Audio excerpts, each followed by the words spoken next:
Hi. Hi. How are you? We have a Pakistani food truck for you, Bill. Excellent. It's one of my favorite places. They do traditional Pakistani street food. There's a couple of things that I really like on the menu that I want you to try. She's been dying to show you the menu. All right. This is true street food. I was never allowed to eat it as a kid. I was just telling Linda and Keith that I haven't seen you in person physically for 2 years. Yeah, at dinner. Yeah. The last time we were in the same room. That is wild.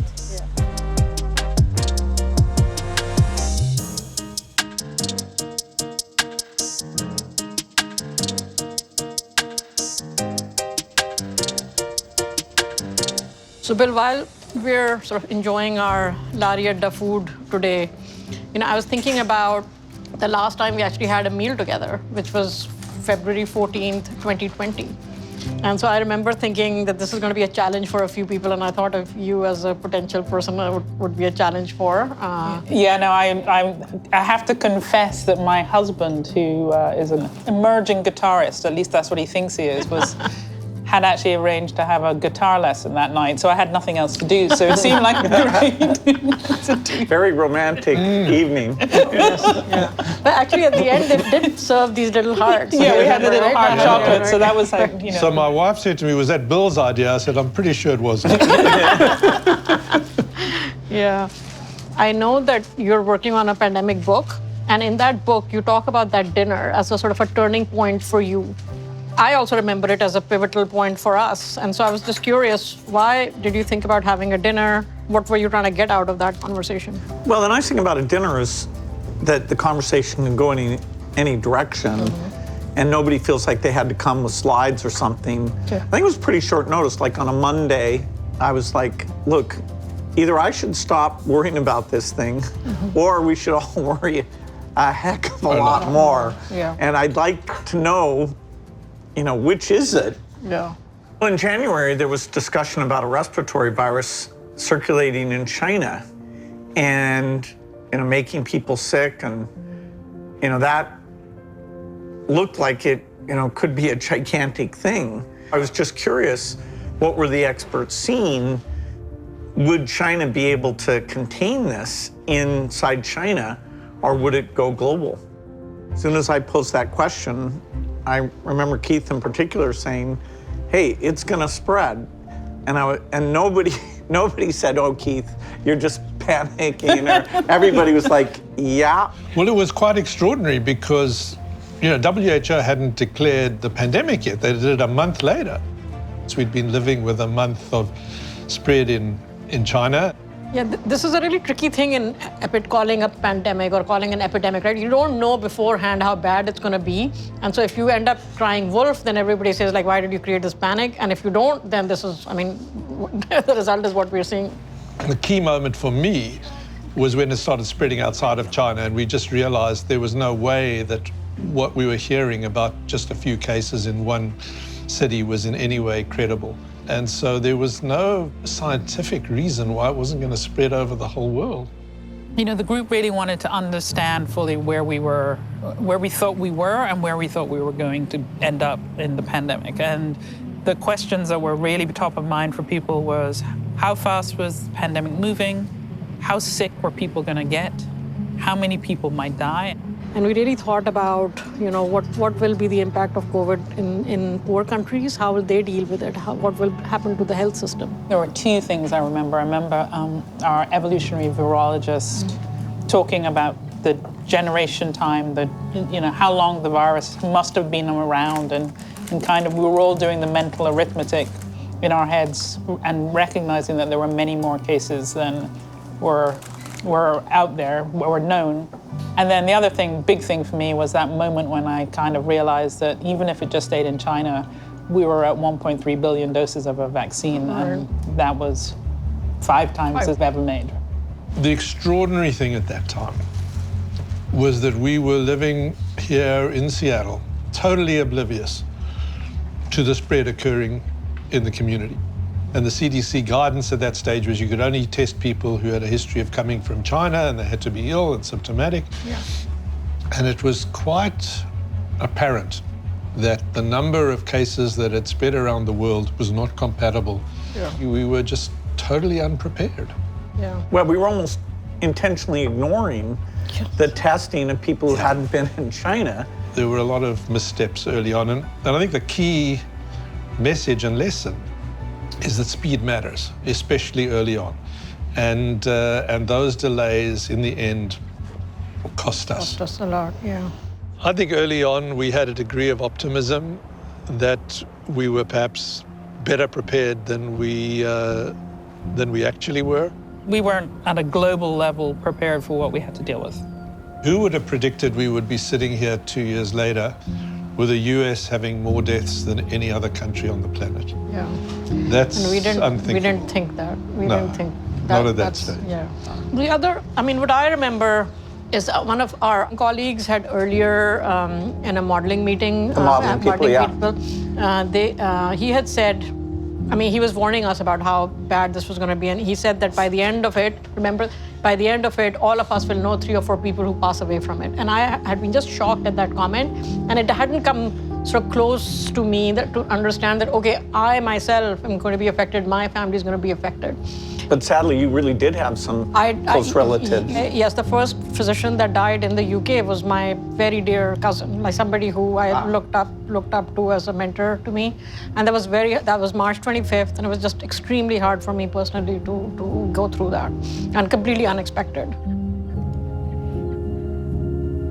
The key issue at the dinner was what would the role of the foundation be? What could we do, and how should we be trying to help the world to wake up to the likelihood of a pandemic? And I think the key thing for us was to make it clear to both Bill and Melinda that this was likely to be something that would affect us all.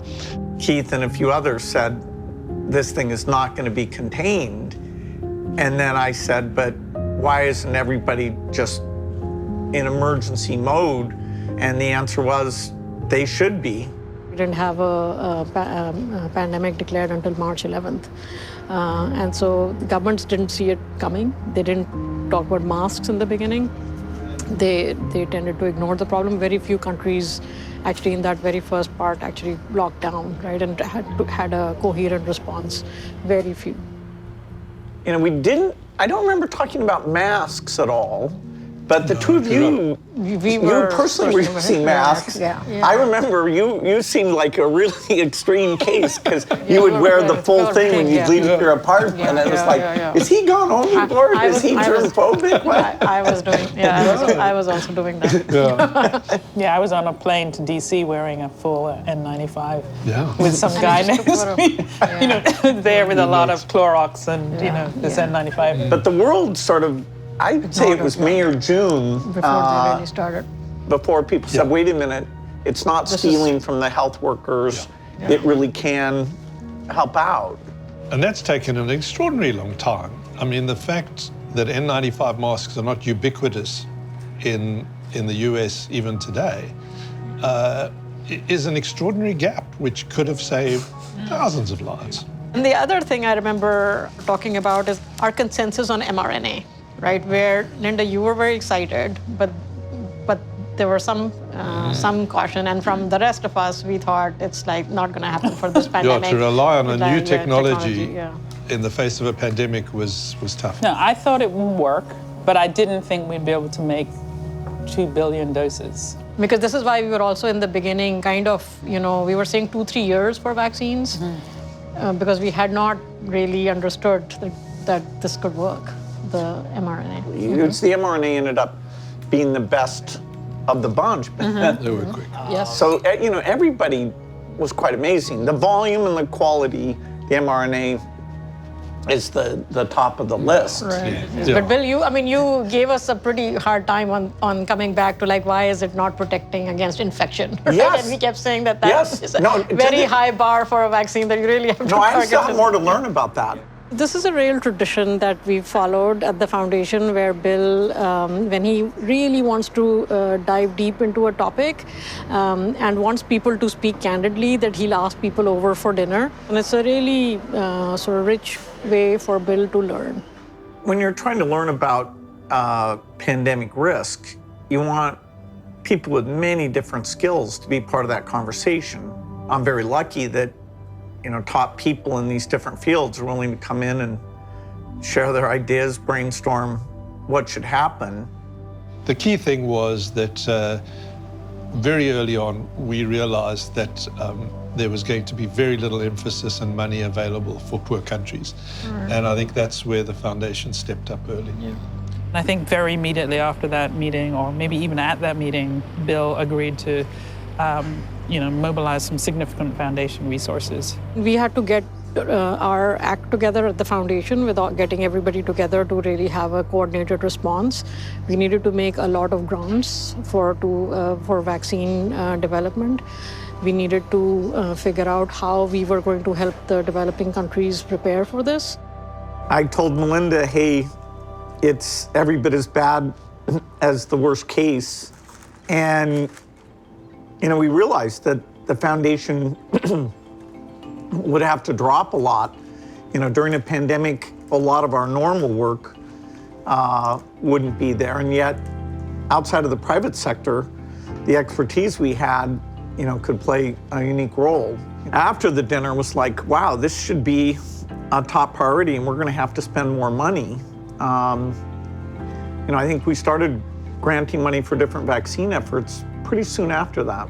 Yeah, we had existing funds that we immediately pivoted the next day. I remember sending an email to grantees saying, you have funds on hand and you've got an idea that's going to make sense? Yeah.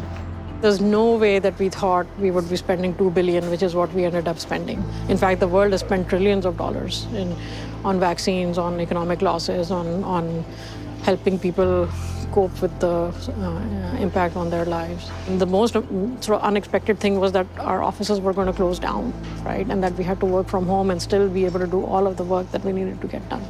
The idea that we would abandon our offices and still be able, it's not perfect, but that we were still able to, grant $2 billion and organize people all over the world, it still blows my mind. What could we have done differently? What did we not anticipate? I think we underestimated what can happen when so many, literally billions of people get infected. Right. And then, of course, the diversity of people infected. And, it seems like Omicron almost certainly came out of probably an immunocompromised person. For me, it was like what I missed was the variants. Like I didn't expect them so fast. I mean, I knew from previous pandemics that, yes, you would have some evolution, you'll have some new variant, but I didn't think that like 5 months later, 6 months later, we're gonna have, and that within 2 years, we've had so many of them, right? So that speed of evolution, we didn't predict that day. One thing that the variant does is cause these waves, right? And the peaks and the troughs, which is a combination of variants and waxing and waning immunity. And the waves have been like the thing that I really didn't anticipate. The other thing is also when there is innovation and it's scarce, then that is a high risk for inequity situations developing, which is what we saw in the vaccines access to developing countries. And although we tried very hard to minimize that as much as possible, it ended up being an issue. Well, the exemplars from this pandemic, somewhat to our surprise, are places like Australia, Right. that when the numbers were small enough, Right. identified cases and got people to quarantine. So the numbers, it never got to say 5% of the population. You can't always count on being able to do that, but wow, we need to have all those tools and catch it as soon as we can globally. On a scale of 1 to 10, how prepared are we for the next pandemic? Maybe now we're a 2, but the question is if over the next decade, we really look at diagnostics, look at therapeutics, which there's many different types, and look at vaccines, really explore lots of different types of vaccines to see what their characteristics are. I think I'm optimistic, particularly about the mRNA. So it's easy for us to forget that at the early stage, we didn't really know whether we were going to come out of this alive. I mean, at this point in time, I think the variants are actually a good barometer for our level of preparedness, because it tells us how fast can we find new versions and how fast can we respond to those new versions. So that tells us how prepared we are. We're not that prepared, right? It still takes us, our surveillance systems aren't really that great. They're not density sampling enough.